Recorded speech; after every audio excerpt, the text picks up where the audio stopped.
Nell'ultimo anno Dolomiti Bus si è fatta in quattro nel vero senso della parola, mettendo in campo sforzi immani per cercare di adeguare il servizio alle regole vigenti per salvaguardare la salute dei clienti e dei dipendenti. Lo dice il presidente della società di trasporto pubblico bellunese Andrea Biasiotto alla vigilia della ripresa della didattica al 100%, una manna dal cielo per studenti e famiglie, un guaio al contrario per chi deve riorganizzare la macchina operativa. Ancora con certezza non si sa se la capienza degli autobus sia al 50% piuttosto che al 70 o al 100. Il piano di trasporto attualmente è strutturato con una capienza al 50%.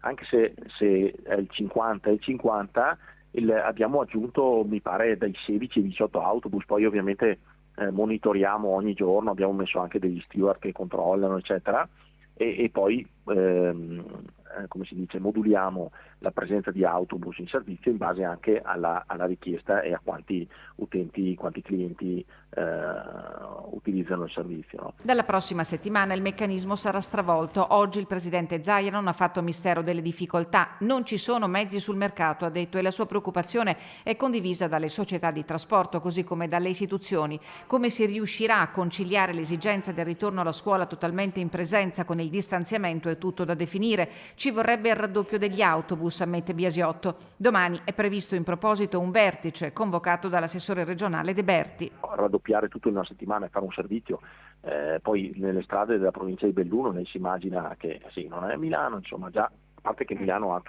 altri problemi ancora maggiori, però secondo me è una cosa che è molto difficile da fare in 4 giorni. E poi ci sono i costi, quest'anno raddoppiati rispetto al 2020. La provincia per il 2021 ha stanziato 500.000 euro, altri 100.000 euro sono stati messi a disposizione dei bus operator. Basteranno?